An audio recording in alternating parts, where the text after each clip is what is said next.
Hi friends, this is Nivita. இந்த வீடியோவில் MSc Max Advanced ORல இருக்கக்கூடிய மாடல் 1B அப்படிங்கிற டாபிக் தான் பார்க்க போகிறோம். ஆக்சுவலி வந்து முன்னாடி வீடியோஸில் எல்லாமே வந்து மாடல் 1Aவை பற்றி நம்ம டிஸ்கஸ் பண்ணியிருப்போம்.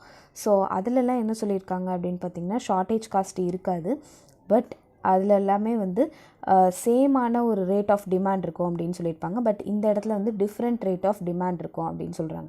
ரேட் அப்படின்னாலே என்ன அர்த்தம், அந்த கிராஃப் வரையும்போது அந்த ஸ்லோப் இருக்குது இல்லையா, ஸோ அது வந்து மாறிட்டே இருக்கும். ஃபார் எக்ஸாம்பிள் இது வந்து இப்படி இருக்குது, இங்கே கொஞ்சம் இப்படி மாறி இருக்கும், இது வந்து கொஞ்சம் மேபி ஸ்லோப்பாக இருக்கலாம், ஸ்ட்ரெயிட்டாக இருக்கிற மாதிரி இருக்கலாம். ஸோ இந்த மாதிரி அந்த டிமாண்டோட அந்த ஒரு ரேட் இருக்கு இல்லையா, அது வந்து சேஞ்ச் ஆகிட்டே இருக்கலாம் அப்படிங்கிறதான் வந்து மாடல் 1B அப்படின்னு சொல்கிறது. இப்போது இதோட ஆப்ஜெக்டிவ் என்ன அப்படின்னு பார்த்தீங்கன்னா, the objective is to determine the order size or the production quantity in each period. ஒவ்வொரு பீரியட்லையுமே வந்து எனக்கு அந்த ஆர்டர் சைஸாக இருக்கட்டும், ப்ரொடக்ஷனோட குவான்டிட்டியாக இருக்கட்டும், எப்படி வந்து இருக்கும் அப்படின்னு வந்து சொல்கிறது. ஸோ அதனால் எனக்கு வந்து டோட்டல் ரெலவெண்ட் இன்வென்ட்ரி காஸ்ட்டை வந்து மினிமைஸ் பண்ணுறது. எனக்கு மொத்தமாக அந்த சரக்குக்கு தேவையான அந்த ஒரு காஸ்ட்டை வந்து எப்படி மினிமைஸ் பண்ணலாம் அப்படிங்கிறதா வந்து இதனோட ஆப்ஜெக்டிவ் அப்படின்னு சொல்லலாம். இதுக்கு நம்ம அசம்ஷன் நம்ம என்ன எடுத்துக்கிறோம், அதோட கேரக்டரிஸ்டிக்ஸ் எப்படி இருக்கும் அப்படின்னு பார்த்திங்கன்னா, இதில் வந்து டிமாண்ட் வந்து கான்ஸ்டண்ட்டாக தான் இருக்கும் அண்ட் வேரி ஃப்ரம் பீரியட்லேருந்து பீரியட் வந்து வேரி ஆகிட்டே இருக்கும் அப்படின்னு சொல்கிறாங்க. ஒவ்வொரு பீரியட்லையும் வந்து வேரி ஆகிட்டே இருக்கும்னு சொல்லலாம். இது வந்து சிங்கிள் சிஸ்டமை வந்து பொறுத்து தான் வரும் அப்படின்னு சொல்லலாம். இந்த டிமாண்ட் வந்து ஏற்கனவே நிர்ணயிக்கப்பட்டது, அது மட்டும் இல்லாமல் அது வந்து கண்டினியூஸான ஒரு ரேட்டில் வந்து நடந்துகிட்டே இருக்கும் அப்படின்னு சொல்லலாம். இன்வென்ட்ரி இஸ் ரீப்ளனிஷ்ட் இன், இப்போது ஏதோ ஒரு சரக்கு வேணும் அப்படின்னா அதை வந்து முடிஞ்சிருச்சு அப்படின்னா டக்குன்னு ஒரு சிங்கிள் டெலிவரியில் வந்து கொடுத்துருவாங்க அப்படின்னு சொல்லலாம். Lead time is deterministic and known. Lead time அப்படின்னு சொல்கிறதுனா என்னென்னா, இப்போ நான் வந்து ஒரு பொருளை வந்து ஆர்டர் பண்ணிவிட்டு அது என் கையில் வந்து கிடைக்குது. அப்போ அது ரெண்டுத்துக்கும் இடையில ஒரு பீரியட் இருக்கும்ல, அதை தான் நம்ம லீட் டைம்னு சொல்லுவோம். ஸோ அது வந்து எனக்கு எப்போ வரும் அப்படிங்கிறது எனக்கு தெரியும் அப்படின்னு சொல்கிறாங்க. இதுலேயே வந்து ஷார்ட்டேஜஸ் ஆர் நாட் அலௌடட் அப்படின்னு சொல்லியிருக்காங்க. ஓகேவா, பிகாஸ் இந்த மாடல் 1 அப்படின்ற மாதிரி வருதுல்ல, 1ABC 3 மாடல் இருக்குது. அந்த 3 மாடல்லையுமே வந்து உங்களுக்கு வந்து ஷார்ட்டேஜஸ் நாட் அலௌடு தான் வரும். அடுத்தது பர்ச்சேஸ் ப்ரைஸ், ரீஆர்டர் காஸ்ட், இதெல்லாமே வந்து எவ்வளோ குவான்டிட்டி ஆர்டர் பண்ணியிருக்கோம் அதுக்கு வந்து வேரி ஆகாது அப்படின்னு சொல்கிறாங்க. அதுக்கப்புறம் கேரியிங் இன்வென்ட்ரி, ஆர்டரிங், இது எல்லாமே வந்து தெரியும் அண்ட் தே ஆர் கான்ஸ்டன்ட் அப்படின்னு சொல்லியிருக்காங்க. Unit cost for carrying inventory, carrying காஸ்ட்டாக இருக்கட்டும், ஆர்டரிங் காஸ்ட்டாக இருக்கட்டும், இது எல்லாமே எனக்கு தெரியும், அது எல்லாமே கான்ஸ்டண்ட்டாக தான் இருக்கும் அப்படின்னு சொல்கிறாங்க. ஒவ்வொரு யூனிட்டுமே வந்து இண்டிபெண்ட். ஸோ இப்போ மணியை சேவ் பண்ணுறதுக்காக இதுக்கு பதிலாக இதை கொடுத்துருங்க அப்படின்னு சொல்கிறது, செவரல் ஐட்டம்ஸ் வந்து குரூப் பண்ணி சிங்கிள் ஆர்டராக கொடுக்குறது, அதெல்லாமே வந்து இதில் வந்து வராது அப்படின்னு சொல்கிறாங்க. ஸோ இதில் வந்து கிராஃப் பார்த்திங்கன்னா உங்களுக்கு இன்வென்ட்ரி லெவல் சொல்லியிருக்காங்க. இதில் வந்து டைம் வந்து உங்களுக்கு மாறுது. இங்கே T1 வருது, இங்கே T2 வருது, இங்கே TNன்னு வருது. ஆக்சுவலி மாடல் 1Aல பார்த்திங்கன்னா உங்களுக்கு அந்த டைம் வந்து வேரி ஆகாது. ஓகேவா, ஸோ இந்த மாடல் 1Aல பார்த்திங்கன்னா கான்ஸ்டன்ட் ரேட் ஆஃப் டிமாண்ட் அப்படின்னு வரும். இதில் வந்து பார்த்திங்கன்னா டிஃப்ரெண்ட் ரேட் ஆஃப் டிமாண்ட் அப்படிங்கிறது வரும். ஓகேவா, ஸோ அது மட்டும்தான் வந்து உங்களுக்கு வந்து டிஃப்ரென்ஸாக இருக்குது. ஓகே, ஸோ இதோட டிஸ்கிரிப்ஷன் பார்த்திங்க அப்படின்னு சொன்னால், the total demand D is specified over the total time period T. So இப்போ நீங்கள் கேபிட்டல் Dன்னு எடுத்துக்கிட்டிங்கன்னா அது வந்து டோட்டல் டைம் பீரியட் Tக்கு ஃபுல்லாகவே எடுக்கிறீங்க அப்படின்னு அர்த்தம். ஓகே, ஸோ அதாவது இந்த Tக்கு ஃபுல்லாகவே எடுக்கிறீங்க அப்படின்னு அர்த்தம். இப்போ வந்து T1, T2, TN இதெல்லாமே வந்து சக்ஸஸிவ் சைக்கிளோட டைம்ஸ் அப்படின்னா அதுக்கான D1, D2, DN அப்படிங்கிறது டிமாண்ட் ரேட் அப்படிங்கிறது இருக்குது. ஸோ இதோட டோட்டல் பீரியட் பார்த்திங்கன்னா T is equal to T1 + T2 + up to TN அப்படின்றது வரைக்கும் வரும்.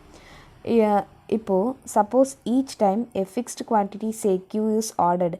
இப்போ ஒவ்வொரு தடவையும் எனக்கு Q அப்படிங்கிற ஒரு இதை வந்து ஆர்டர் பண்ணுறாங்க அப்படின்னா, நம்பர் ஆஃப் ஆர்டர்ஸ் எவ்வளோ ஆர்டர் பண்ணியிருப்பாங்க இன் டோட்டல் டைம் பீரியட் அப்படின்னு சொல்கிறது வந்து N is equal to D/Q அப்படிங்கிறது வரும். ஆக்சுவலி நம்ம ஃபர்ஸ்ட் மாடலில் என்ன பார்த்துருப்போம் அப்படின்னு பார்த்தீங்கன்னா, Q is equal to D into Tங்கிறத பார்த்துருப்போம். இப்போ டைம் is equal to Q/Dன்னு வந்திருக்கும். இப்போ நம்ம 1/Tன்னு போட்டோம்னா நம்பர் ஆஃப் ஆர்டர்ஸை குறிக்கும், அதனால் D/Qன்னு வரும். ஸோ அதுதான் இங்கேயே கொடுத்துருக்காங்க. எனக்கு வந்து எவ்வளோ நம்பர் ஆஃப் ஆர்டர்ஸ் அப்படிங்கிறத வந்து நான் எப்படி குறிப்பேன் அப்படின்னா Nன்னு குறிப்பேன். சரியா, அதனால தான் N is equal to D/Q அப்படின்னு சொல்கிறாங்க. வேர் D அப்படிங்கிறது வந்து டிமாண்ட் அப்படின்னு சொல்லியிருக்காங்க in a time period T. Okay, நம்ம இங்கே ஏற்கனவே எடுத்துருக்கோம்ல, D அப்படிங்கிறதுனா என்னது, டைம் பீரியட், டோட்டல் டைம் பீரியடில் எனக்கு இருக்கிற டிமாண்டை தான் Dன்னு சொல்லுவோம். thus the inventory cost and the ordering cost for the time period will be. So அப்போ வந்து இன்வென்ட்ரி காஸ்ட்டும் ஆர்டரிங் காஸ்ட்டும் எப்படி இருக்கும் அப்படின்னு பார்த்திங்கன்னா, ஃபஸ்ட்டு வந்து நம்ம வந்து கேரியிங் காஸ்ட் எடுத்துக்கலாம். இன்வென்ட்ரி கேரியிங் காஸ்ட் அப்படிங்கிறது என்னது? Average inventory level into carrying cost per unit per year. So அதாவது ஒரு இயருக்கு ஒரு யூனிட்டோட கேரியிங் காஸ்ட் இன்ட்டு ஆவரேஜான இன்வென்ட்ரி லெவல். இப்போ பேசிக்காக எவ்வளோ இன்வென்ட்ரி இருக்குது இன்ட்டு அந்த ஒரு யூனிட்டுக்கான கேரியிங் காஸ்ட் அப்படின்றத தானே சொல்லுவோம். ஸோ அப்போ அந்த இடத்துல ஆவரேஜ் அப்படின்னு சொல்லும்போது உங்களுக்கு ஐமேக்ஸ், அதாவது inventory max plus inventory minimum divided by 2ன்னு வரும் ஆவரேஜ்னு சொல்லும்போது. Into carrying cost per unit per year அப்படின்னு சொல்லும்போது உங்களுக்கு தட் இஸ் ஹோல்டிங் காஸ்ட் அப்படின்னு சொல்லுவாங்க, சிஹெச் அப்படின்னு சொல்லுவாங்க. இன்ட்டு அது வந்து டைமோட கூட வரும், இன்ட்டு T1 அப்படின்னு வரும். இந்த T1 அப்படின்னு சொல்கிறாங்கல்ல, இதுதான் வந்து உங்களுக்கு ஃபர்ஸ்ட் மாடலுக்கும் செகண்ட் மாடலுக்கும் இருக்கக்கூடிய அந்த ஒரு டிஃப்ரென்ஸ். ஓகேவா? அந்த டைமுக்கு டைம் வந்து கொஞ்சம் வேரி ஆகுது, விச் மீன்ஸ் அந்த டிமாண்ட் வந்து டிஃப்ரெண்ட் ரேட்டில் வேரி ஆகுதுன்னா விச் மீன்ஸ் டைம் வந்து டிஃப்ரெண்ட் ஆகுது அப்படின்னு அர்த்தம்.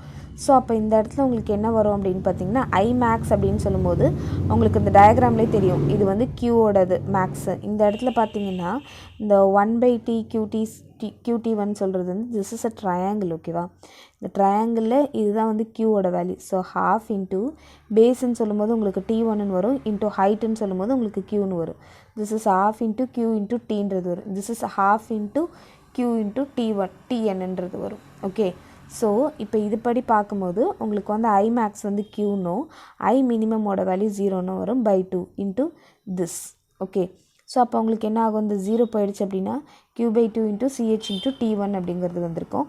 ஸோ இது வந்து 1 பீரியடுக்கான ஒரு வேல்யூ தான், 1 பீரியடுக்கான ஒரு கேரியிங் காஸ்ட் வேல்யூ தான். அப்போ எல்லா பீரியடுக்குன்னு சொல்லும்போது carrying cost is equal to இங்கே T1 வந்திருக்கு, அதே மாதிரி T2 வரும், அப் டு TN வரைக்கும் வரும். கரெக்டாக? இதில் வந்து நான் எது வரைக்கும் எடுத்துக்கிறேன் அப்படின்னு பார்த்தீங்கன்னா 1/2 into Q into CH, 1/2 into Q into CH, 1/2 into Q into CH எல்லாமே காமனாக இருக்குது. ஸோ அப்போ வந்து T1 plus T2 up to TN அப்படிங்கிறது மட்டும் நான் காமனாக எடுத்துக்கிறேன். ஸோ இதனோட வேல்யூ ஏற்கனவே நான் என்னென்னு சொல்லியிருக்கேன், T அப்படிங்கிறது சொல்லியிருக்கேன்னா, ஸோ அதனால் இதோட வேல்யூ என்னென்னு வரும்? T அப்படிங்கிறது வரும். Therefore the carrying cost is half QCH into T அப்படிங்கிறது தான் வந்து கேரியிங் காஸ்ட் அப்படின்றது வரும். அடுத்தது ஆர்டரிங் காஸ்ட் அப்படின்னு சொல்லும்போது எனக்கு என்ன வரும்? அதனோட ஃபார்முலா நம்ம முன்னாடியே படிச்சிருக்கோம், number of orders into ordering cost. Number of orders நம்ம என்னென்னு பார்த்தோம்? n is equal to D/Qன்னு பார்த்தோமா? ஸோ அதனால் என்னுக்கு பதிலாக நான் என்ன போடுறேன்? D/Q இன்ட்டு C0 அப்படிங்கிறத போடுறேன். This is ordering cost. இப்போ வந்து டோட்டல் வேரியபிள் காஸ்ட் கண்டுபிடிக்கணும்னா கேரியிங் காஸ்ட்டையும் ஆர்டரிங் காஸ்ட்டையும் நம்ம ஆட் பண்ணணும். ஸோ கேரியிங் காஸ்ட்டோட வேல்யூ என்னது? half into Q into CH into T. Ordering காஸ்ட்டோட வேல்யூ என்னது? D/Q into C0. ஓகே, இது வந்து ஜென்ரலான ஒரு ஃபங்க்ஷன் அப்படின்ற மாதிரி சொல்லலாம். ஏன்னா வித் ரெஸ்பெக்ட் டு Tன்றது வந்திருக்குல்ல, அதனால் இதை ஃபங்க்ஷன் அப்படின்னு சொல்கிறாங்க. இப்போ நமக்கு ஆப்டிமம் வேல்யூ ஆஃப் Qவோட வேல்யூ வேணும் அப்படின்னா which minimise the total variable காஸ்ட்டை மினிமைஸ் பண்ணுற மாதிரியான எனக்கு ஒரு Qவோட வேல்யூ வேணும் அப்படின்னா அப்போ எனக்கு ஆர்டரிங் காஸ்ட்டையும் கேரியிங் காஸ்ட்டையும் நம்ம ஈக்குவேட் பண்ணுவோம். எனக்கு வந்து எப்போ வந்து எனக்கு வந்து ஒரு கரெக்டான ஒரு ஆர்டரை வந்து என்னால் சொல்ல முடியும், எக்கனாமிக் ஆர்டர் குவான்டிட்டி இவ்வளோ குவான்டிட்டி தான் வேணும் அப்படிங்கிறத என்னால் எப்போ சொல்ல முடியும் அப்படின்னா நான் ஆர்டர் பண்ணுறதும் என்னால் கேரி பண்ணிட்டு போகிறதும் வந்து கொஞ்சம் ஈக்குவலாக இருக்கும்போது. ஓகே, ஸோ அதனால் அது ரெண்டுத்தையும் வந்து ஈக்குவேட் பண்ணிக்கிறாங்க. இந்த இடத்துல this value is equal to this வேல்யூன்னு பண்ணிக்கிறாங்க. கியூவெல்லாம் இந்த சைடு கொண்டு போயிருங்க, மற்ற டேர்ம்ஸ் எல்லாமே இந்த சைடு கொண்டு வந்துட்டிங்கன்னா உங்களுக்கு வந்து Q² வரும் is equal to DC0 divided by கீழே வந்துருச்சுன்னா என்ன ஆகும்? 1/2 இன்ட்டு CH இன்ட்டு Tன்றது வரும். ஸோ இந்த 2 வந்து மேலே போயிடுச்சுன்னா உங்களுக்கு வந்து 2 into D into C0 divided by T into CH அப்படின்றது வரும். This is Q². இதுக்கப்புறம் இதுக்கு நீங்கள் ரூட் எடுத்தீங்க அப்படின்னு சொன்னால் ரெண்டு இடத்துலையும் ரூட் எடுத்திங்கன்னா இது ரெண்டும் கேன்சல் ஆகி Q is equal to root of 2D C0 divided by T into CHன்னு வரும். இது வந்து Q ஸ்டார்னு எடுத்துக்கணும், which is optimal economic order quantity அப்படிங்கிறது வந்திருக்கும். ஸோ இதுக்கான ஃபார்முலாவும் வந்து உங்களுக்கு என்ன வருது? நம்ம லாஸ்ட்டு இதில் அதாவது கான்ஸ்டன்ட் டிமாண்ட் 1Aல வந்து என்ன பார்த்தோம் அப்படின்னா Q ஸ்டாரோட வேல்யூ எனக்கு எப்படி வந்துருந்தது அப்படின்னா root of 2D C0 divided by CHன்னு வந்தது. இதில் வந்து the only difference is T. ஓகேவா? அந்த டைம் பீரியட் தான் வந்து டிஃப்ரெண்ட் ஆகும். This the minimum value of TVC can be obtained by substituting the value of Q star. இப்போ வந்து எனக்கு டிவி சி ஸ்டாரோட வேல்யூ தேவை. கரெக்டாக? ஸோ எனக்கு வந்து டிவிசியோட வேல்யூ வந்து எனக்கு தெரிஞ்சிருச்சு. இதில் வந்து நான் க்யூக்கு பதிலாக Q ஸ்டார் அப்படிங்கிறத போட்டு நான் சப்ஸ்டிடியூட் பண்ணுறேன். அப்போ எனக்கு என்ன ஆகும்? half into CH into T into Q star அப்படிங்கிறது இருக்குல்ல, q ஸ்டாரோட வேல்யூ என்னது root of 2d into c naught divided by root of tch அப்படிங்கிறது வரும். ப்ளஸ் இந்த இடத்துல d பை q வந்து நான் அப்படியே போட்டுக்கிறேன். சாரி dc நாட் அப்படிங்கிறத அப்படியே போட்டுக்கிறேன். ஓகேவா? ஸோ dc நாட் அப்படிங்கிறத அப்படியே போட்டுக்கிட்டேன்னா dc நாட்னு போட்டுக்கிட்டேன்னா எனக்கு 1/qன்றது இருக்குது. அப்போ வந்து அதை வந்து q ஸ்டார்னு கன்வெர்ட் பண்ணுறோம். ஏன்னா இங்கே வந்து நம்ம டிவி ஸ்டார் தான் கண்டுபிடிக்கிறோம். அதனால் நம்ம எல்லாமே q ஸ்டார்னு கன்வெர்ட் பண்ணிட்டோன்னா இப்போ 1/q ஸ்டார் தானே இருக்குது. இப்போ 1/q ஸ்டாரோட வேல்யூ என்னது root of tch divided by 2dc naught அப்படின்றது வருமா?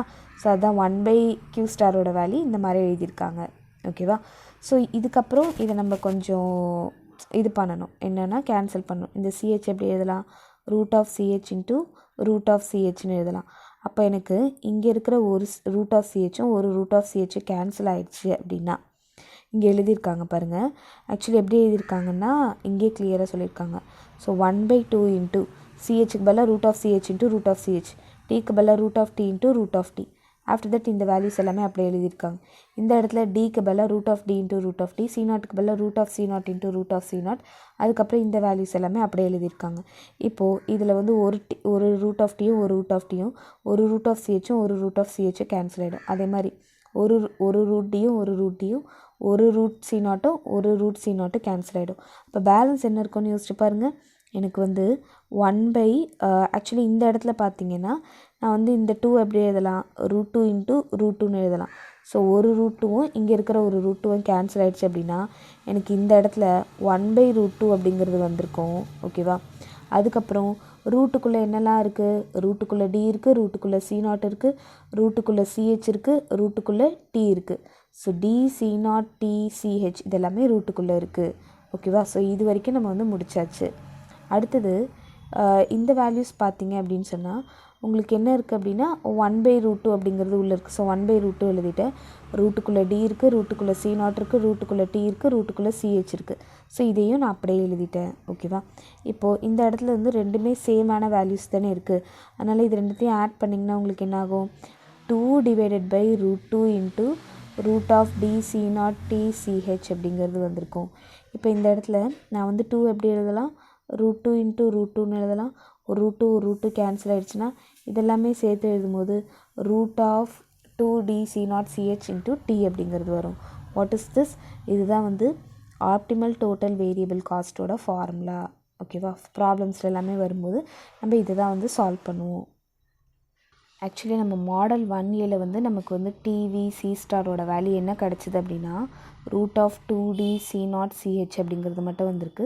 இதில் வந்து டீயும் கூட சேர்ந்து வந்திருக்கு அந்த ரூட்டுக்குள்ளே. So that is the difference between the model 1A and model 2A. Thank you for வாட்சிங். இந்த வீடியோ உங்களுக்கு பிடிச்சிருந்தா லைக் பண்ணுங்கள், ஷேர் பண்ணுங்கள், subscribe to my channel. Thank you.